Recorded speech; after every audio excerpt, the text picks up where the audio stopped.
Good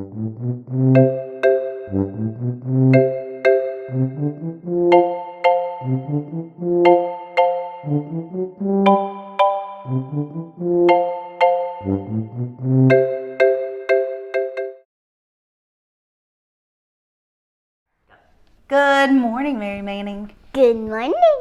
How are you today? Good. Do you know what today begins in the church? Advent. Yes, exactly. And did you know that Advent is the beginning of the church year?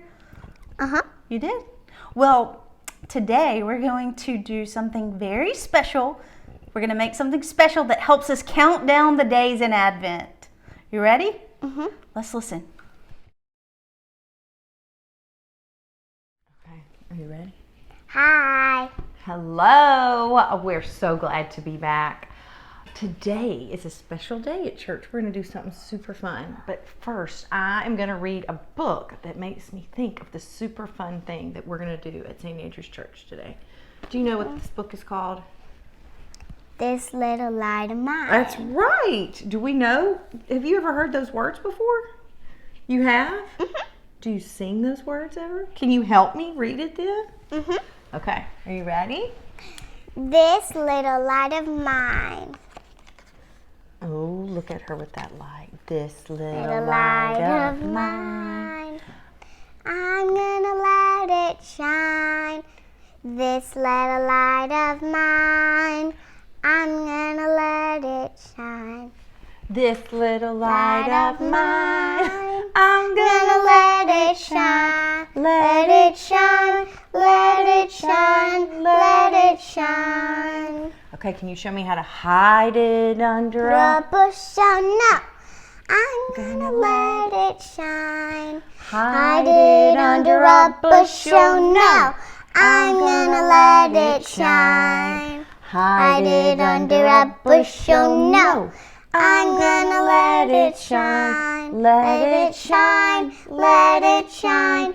Let it shine. No. Oh, let's see. Let it shine in my neighborhood. I'm gonna let it shine. Let it shine in my neighborhood. I'm gonna let it shine. Let it shine in my neighborhood. I'm gonna let it shine. Let it shine. Let it shine. Let it shine. They're kind of hard to open, aren't they? Very good. That was easy. This little light of mine, I'm gonna let it shine. This little light of mine, I'm gonna let it shine. This little light of mine, I'm gonna let it shine. Let it shine. Let it shine. Let it shine. Ooh, okay, and it says at the bottom, it said, you are the light that gives light to the world. A city that is built on a hill cannot be hidden, and people don't hide a light under a bowl. They put the light on a lampstand. Then the light shines for all the people in the house. In the same way, you should be a light for other people. Live so that you will see the good things. Live so that others will see the good things you do. Live so that they will praise your Father in heaven. I love those words, don't you? Mm-hmm. How can you let your light shine? By helping someone. Helping someone. That certainly helps to let your light shine. What would be something you could do to help someone to let your little light shine? How could you help someone? If they fell, I would get them back up. Right. Or help someone if they're sad or sick. That's a way to make your light shine, right? Right. Lifting somebody up, right? Mm-hmm. Okay, so we're going to be talking about lights the next month, actually. And so we are about to go get some stuff to talk about a special thing called, what's it called? We're about to celebrate, not Christmas, but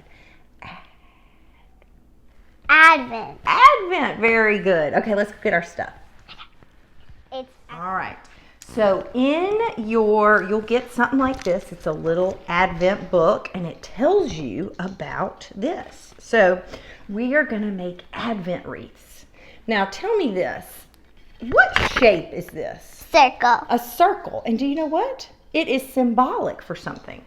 The Advent wreath is made in a circle, a symbol of eternity and a reminder that God has no beginning or no end. So that's one of the symbols about it. And then what we use to decorate are evergreens, so things that don't turn colors. So we have magnolia leaves, and then, well, hold on, we're not using those yet.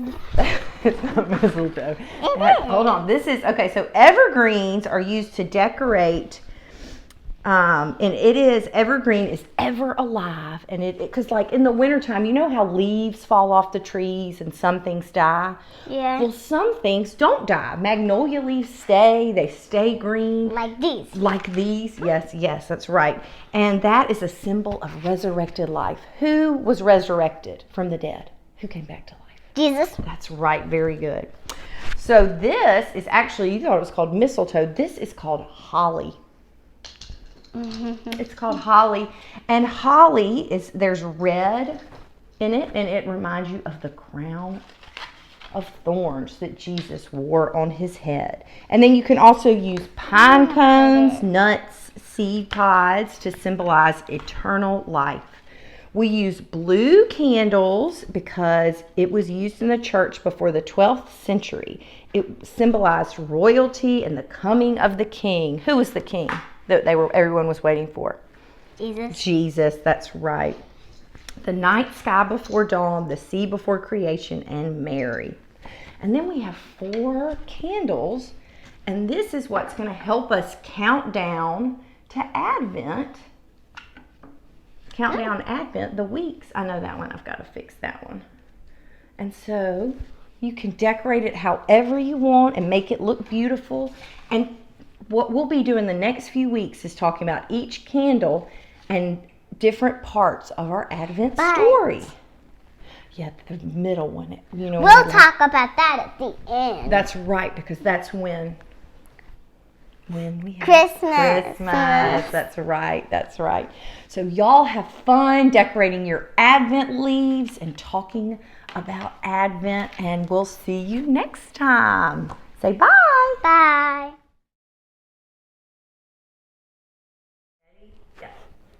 So, do you know why we light candles in Advent? Yeah. Why? Because it shows something. It does. It helps us count down the days, but it reminds us of Jesus. Yes, because we say that Jesus is our light in the darkness. That's right.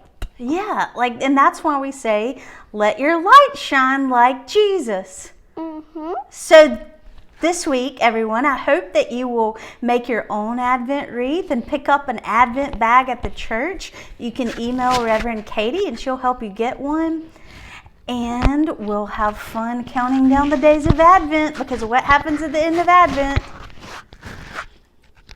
Christmas. Yeah, Christmas. Okay, see you next week. Bye-bye.